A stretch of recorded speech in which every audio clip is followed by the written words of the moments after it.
Hello दोस्तों, नमस्कार। स्वागत है आप सभी लोगों का स्टडी आईक्यू पीसीएस चैनल पर। दोस्तों, स्टडी आईक्यू पीसीएस चैनल के साथ आप लोग जुड़ चुके हैं। मैं एक इम्पॉर्टेंट न्यूज़ आर्टिकल पे बात करने के लिए आया हूँ। दोस्तों, इस आर्टिकल का पीडीएफ आपको मेरे टेलीग्राम चैनल पर जो है वो मिल जाएगा। जिस विषय पे हम बात करने वाले हैं वो संबंधित है मध्य प्रदेश राज्य से। दोस्तों, मध्य प्रदेश के अंदर रिसेंटली एक एबनॉर्मल डायनासोर एग जो है वो डिस्कवर हुआ है। अब डायनासोर एग जो है वो अपने आप में ही एक एबनॉर्मल डिस्कवरी होती है। ऐसा नहीं है कि आप कभी रैंडमली जा रहे हो या कभी आप कहीं घूम रहे हो तो आपको डायनासोर एग जो है वो मिल जाए। तो ये डिस्कवरी अपने आप में ही डायनासोर की अंडे मिलना ही अपने आप में एबनॉर्मल है। लेकिन क्या वजह है कि ये एग भी जो नॉर्मल एग्स डायनासोर के हैं उनसे अलग है? विस्तार से इस पूरे के पूरे विषय पे चर्चा करेंगे। हम जानेंगे ये क्या पूरा का पूरा मसला है। दोस्तों, अगर आप सिविल सर्विसेज की तैयारी कर रहे हैं, पहली बार इतिहास में study IQ live foundation batch शुरू करने जा रहा है, जिसमें स्टडी आईक्यू की एक्सपर्ट फैकल्टी आपको लाइव क्लासेस में यूपीएससी सिविल सर्विसेज का प्री कम मेंस का पूरा सिलेबस जो है वो कराएंगे और साथ ही साथ आपको मिलेगी 1-to-1 मेंटरशिप। दोस्तों, मेंटरशिप प्रोग्राम में आप एक्सपर्ट मेंटर्स जिनके पास ईयर्स ऑफ एक्सपीरियंस है एज अ यूपीएससी मेंटर, वो आपको कॉल, व्हाट्सएप और ईमेल के माध्यम से आपकी पूरी की पूरी प्रिपरेशन में हेल्प करेंगे। आपको आंसर राइटिंग में मदद मिलेगी।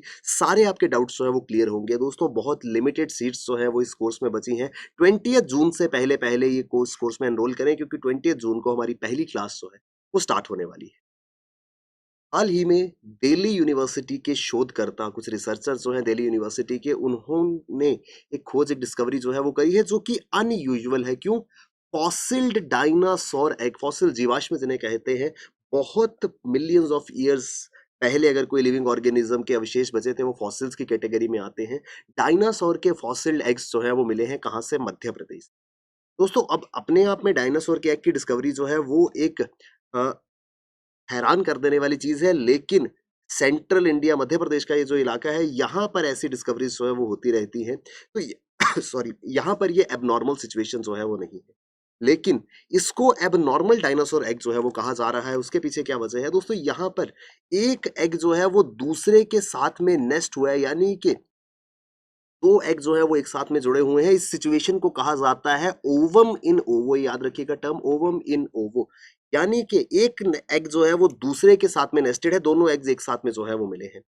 ये सिचुएशन जो है वो एबनॉर्मल क्यों है? क्योंकि नॉर्मली डायनासोर के अलावा बाकी जो रेप्टाइल्स भी हैं, कभी किसी रेप्टाइल में इस तरीके की सिचुएशन जो है वो नहीं आई है। इस तरीके की ओवम इन ओवो या एक एग के साथ में दूसरा एग नेस्टेड हो, ये सिचुएशन सिर्फ देखने को मिलती है बर्ड्स के अंदर। तो इस वजह से इस एग को एबनॉर्मल डिस्कवरी जो है वो कहा जा रहा है, और यहाँ से बहुत वाइडर स्कोप जो है वो ओपन होता है, क्योंकि एक ऐसा सिचुएशन जो अभी तक सिर्फ और सिर्फ बर्ड्स के अंदर देखने को मिला था, अगर वो डायनासोर्स के एग के अंदर देखने को मिलता है, तो इससे एक नई स्टडी के लिए दरवाजे जो है वो खुल जाते हैं कि क्या जो एग लेइंग सिस्टम था, या ये जो रिप्रोडक्टिव सिस्टम था डायनासोर्स का, क्या वो पक्षियों से मिलता जुलता था? तो ये डिस्कवरी जो है बहुत ज्यादा इंपॉर्टेंट है। दोस्तों, इस तरीके के एग्स जो है वो यहाँ पर मिले हैं एमपी के अंदर। डिस्कवरी जो है वो कहाँ पर हुई है एग्जैक्टली? मध्य प्रदेश के धार डिस्ट्रिक्ट में, जहां पर डायनासोर फॉसिल नेशनल पार्क है। यहाँ पर इस फाइंडिंग से ये चीज सामने आती है कि जो सेंट्रल और वेस्टर्न इंडिया है, वहां पर डायनासोर फॉसिल्स को लेकर के काफी ग्रेट पोटेंशियल है। यानी कि यहाँ पर डायनासोर्स के फॉसिल्स जो है वो रेगुलरली मिलते भी रहते हैं। यहाँ अगर हम चाहते हैं डायनासोर्स की स्टडी करना, उनके बारे में अध्ययन करना, तो सेंट्रल और वेस्टर्न इंडिया जो है वो बहुत मोस्ट इंपॉर्टेंट रीजन हो जाते हैं, जहां से इंपॉर्टेंट इन्फॉर्मेशन जो है वो डायनासोर्स को रिलेटेड आएगी, इनकी डाइवर्सिटी के बारे में, इनके नेस्टिंग बिहेवियर के बारे में। ये सारी जानकारियां जो है वो हमको इस इलाके से मिलती। अब ये जो फाइंडिंग हुई है, इसकी सिग्निफिकेंस, इसका महत्व क्या है? दोस्तों, जब इस फॉसिल्ड एग को एग्जामिन किया गया तो पाया गया ये टाइटेनोसॉरस डायनासोर का एग है। टाइटेनोसॉरस क्या होता है इसके बारे में मैं आपको आगे बताऊंगा।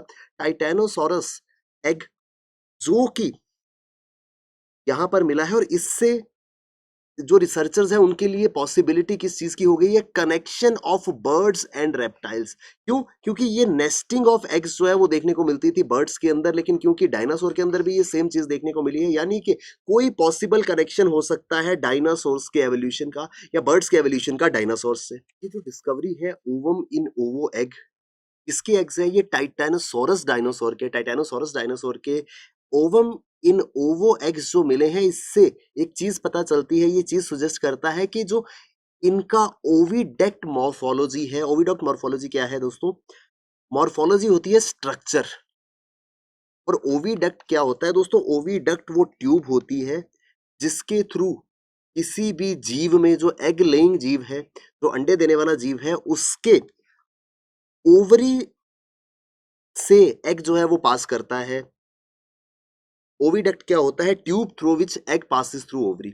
तो ओविडक्ट मॉर्फोलॉजी, ओविडक्ट का जो स्ट्रक्चर है वो किससे मिलता जुलता है? बर्ड से ये चीज सामने आई, क्योंकि अभी तक ये जो नेस्टिंग ऑफ एग्स ये बर्ड्स के अंदर देखने को मिलता था, लेकिन क्योंकि डायनासोर के एक एग्स में भी ये चीज सामने आई है, यानी कि जिस तरीके की ओविडक्ट मॉर्फोलॉजी बर्ड्स की होती है उसी तरीके की डायनासोर की भी हो सकती है, जिससे पॉसिबिलिटी है सिक्वेंशियल लेइंग ऑफ एग्स की।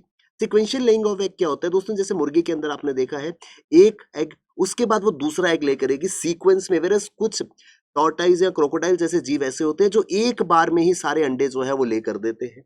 तो सीक्वेंशियल लेइंग ऑफ एग्स जो है उसमें ये नेस्टिंग ऑफ एग्स जो है वो चीज देखने को मिलती है। तो वो नेस्टिंग ऑफ एग्स जो है वो यहाँ पर डायनासोर के अंदर देखने को मिला है। किस कौन से डायनासोर? जो कि टाइटैनोसोरस है।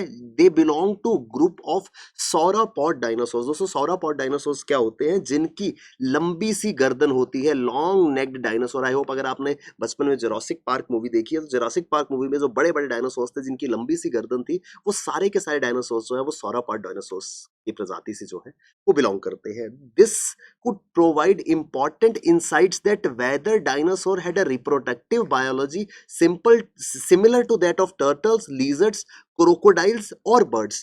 अब यहाँ पर ओविडक्ट मॉर्फोलॉजी जो है वो किससे मिलती जुलती है? वो बर्ड से मिलती जुलती है। तो हमको ये स्टडी, इसके बारे में जब अध्ययन होगा तो ये चीज सामने आएगी कि एक्चुअल में डायनासोर्स का जो बायोलॉजिकल सिस्टम था वो किससे मिलता जुलता था? क्या वो टर्टल से मिलता था? क्या वो लिजर्ड से मिलता था? क्या वो क्रोकोडाइल से मिलता था? या वो बर्ड से मिलता था? क्योंकि लिजर्ड और क्रोकोडाइल्स जो है वो डायनासोर के इमीडिएट कजन जो है वो माने जाते हैं।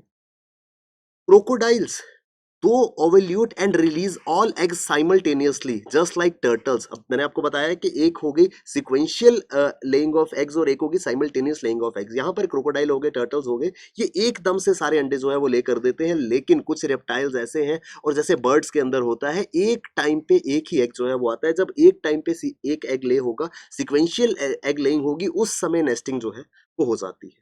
तो ये पूरा का पूरा फॉसिल रिमेन जो है वो किसका है? टाइटैनोसोरस का है। तो इस वजह से टाइटैनोसोरस के बारे में हम बात करेंगे। टाइटैनोसोरस जो है वो सौरापॉड डायनासोर प्रजाति है, डायनासोर ग्रुप से बिलोंग करता है। सौरापॉड क्या है? जिनकी लंबी सी गर्दन होती है। दोस्तों ये आप देख पा रहे हैं, ये इस तरीके की लॉन्ग नेक जो है ये डायनासोर की हुआ करती थी।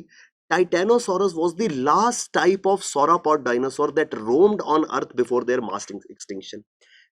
आपने शायद कभी सुना होगा मास एक्सटिंक्शन ऑफ डायनासोर के बारे में। तो अपनी मास एक्सटिंक्शन से जस्ट पहले जो लास्ट स्पीशीज ऑफ डायनासोर यहाँ पर धरती पे हुआ करती थी, जो सौरापॉड डायनासोर्स थे, वो टाइटैनोसोरस थे।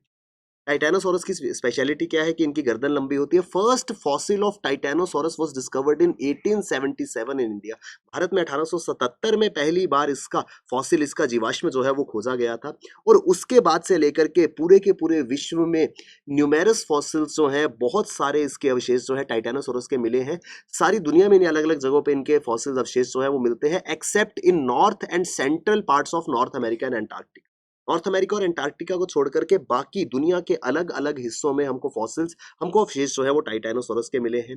टाइटैनोसोरस was able to reach the length of 30 to 40 feet, 30 से 40 फीट इसकी लंबाई, और 13 टन तक इसका वजन हो सकता है। टाइटैनोसोरस का नाम भी इसको जो है किस वजह से मिला था? Titanic lizard. टाइटैनोसोरस का शब्द का अर्थ होता है टाइटैनिक लिजर्ड, यानी एक ऐसी लिजर्ड जो बहुत बड़ी है। तो ये किस लिए यूज किया जाता था? For large body size which was typical to this group. ये अपनी बॉडी साइज की वजह से इसको टाइटैनोसोरस या टाइटन लिजर्ड के रूप में जाना जाता था। इस डायनासोर के फॉसिल्स और अलग अलग डायनासोर्स के फॉसिल्स जो हैं वो नर्मदा घाटी के आसपास जो है काफी बार देखने को मिले हैं। स्पेशली बेड़ा घाट और लमेटा घाट, मध्य प्रदेश के अंदर बेड़ा घाट और लमेटा घाट जो इलाके हैं, वहां पर बहुत सारे डायनासोर फॉसिल्स, इनके अवशेष जो है वो मिले हैं। और इसी वजह से भारत का पहला जियोलॉजिकल पार्क जो है वो इसी रीजन में मध्य प्रदेश के अंदर बनाया गया था। वो बनाया जा रहा है लम्हेटा जबलपुर में। ये वो इलाका है नर्मदा घाटी के आसपास का जहां पर ये जियोलॉजिकल अवशेष मिलते हैं, और जहां पर जिसके कुछ ही दूरी पर मिला है ये एबनॉर्मल डायनासोर एग। तो क्यों इस इलाके का महत्व है? क्योंकि यहाँ पर बहुत सारे डायनासोर अवशेष, डायनासोर फॉसिल जो है वो मिलते हैं। 1928 में पहली बार विलियम हेनरी स्लीमन ने यहाँ पर डायनासोर की खोज जो है वो करी थी, इस इलाके में डायनासोर को खोजा। जियोलॉजिकल पार्क क्या होता है जो यहाँ पर बनाया जा रहा है, ये एक यूनिफाइड एरिया है जहां पर जियोलॉजिकल हेरिटेज, जियोलॉजिकल भूवैज्ञानिक विरासत, यहाँ पर भूवैज्ञानिक विरासत से हमारा क्या अर्थ है, वो चीजें जो कई लाख साल पहले हमारी धरती पे हुआ करती थी, and undoubtedly dinosaurs are one of दोस्त। तो डायनासोर्स की स्टडी के लिए और ये इलाका क्यों चुना गया, क्योंकि यहाँ पर डायनासोर्स के फॉसिल्स जो है वो बहुत बार मिल चुके हैं। तो जो जियोलॉजिकल हेरिटेज है, जो भूवैज्ञानिक विरासत है, उसका सतत रूप में इस्तेमाल, उसका सस्टेनेबल वे में यूज, सो दैट इलाके की इकोनॉमिक वेलबींग जो है वो हो सके, इस उद्देश्य के साथ जियोलॉजिकल पार्क जो है वो बनाए जाते हैं। और इसके अलावा यूनेस्को ने भी लम्हेटा को जियोलॉजिकल हेरिटेज साइट जो है वो घोषित किया है, क्योंकि इसकी जियोलॉजिकल सिग्निफिकेंस जो है वो काफी ज्यादा इंपॉर्टेंट है। जियोलॉजिकल सिग्निफिकेंस का क्या अर्थ है, पृथ्वी में कई हजार साल पहले, कई लाख साल पहले क्या चीजें होती थी, वो यहाँ से स्टडी जो है वो की जा सकती है। लम्हेटा घाट के बाद बेड़ा घाट जो है, ये भी एक इंपॉर्टेंट एरिया है जिसको ग्रैंड कैनियन ऑफ इंडिया के रूप में जाना जाता है। ये इंपॉर्टेंट है, बेड़ा घाट जो है वो ग्रैंड कैनियन ऑफ इंडिया कहलाता है। ये जबलपुर डिस्ट्रिक्ट से करीब 25 किलोमीटर की दूरी पर है। ये वो सारा का सारा इलाका है, नर्मदा घाटी के आसपास का, नर्मदा वैली का इलाका है, जहां पर फॉसिल्स जो है वो रेगुलरली मिलते रहे हैं। और अभी भी ये जो एबनॉर्मल एग्स मिले हैं टाइटेनोसॉरस के, वो इस ही इलाके से संबंधित है, इस पूरे के पूरे रीजन का पार्ट है। आई होप दोस्तों हम ये पूरा का पूरा आर्टिकल जो है वो समझ पाए होंगे। अगर आप सिविल सर्विसेज की तैयारी कर रहे हैं, स्टडी आईक्यू इतिहास में पहली बार आपके लिए लाइव फाउंडेशन बैच लेकर के आया है, जिसमें स्टडी आईक्यू की एक्सपर्ट फैकल्टी आपको सिविल सर्विसेज की तैयारी जो है वो कराएंगे। आप पूरे के पूरे सिलेबस को लाइव पढ़ पाएंगे और साथ ही साथ आपको मिलेगी वन ऑन वन मेंटरशिप, जिसमें वो मेंटर्स जिनके पास ईयर्स ऑफ एक्सपीरियंस है, वो ओवर कॉल, व्हाट्सएप या ईमेल आपकी मदद करेंगे, आंसर राइटिंग में, आपके एकेडमिक नॉन एकेडमिक डाउट्स को सॉल्व करने में, आपकी पूरी की पूरी प्रिपरेशन को स्ट्रक्चर करने में। दोस्तों, इन शॉर्ट ये कोर्स आपको आपके पूरे के पूरे सिविल सर्विसेज प्रिपरेशन के सफर में बहुत ज्यादा सपोर्ट करने वाला है, और आप इस एग्जाम को क्वालिफाई करके कर पाएंगे, आप अपना ड्रीम अकम्प्लिश कर पाएंगे। तो डेफिनेटली इस कोर्स में एनरोल करें। 20th ऑफ जून से ये कोर्स स्टार्ट होने वाला है, बहुत लिमिटेड सीट्स जो है वो बची। Thank you very much, all the best, keep working hard, bye bye, take care, जय हिंद।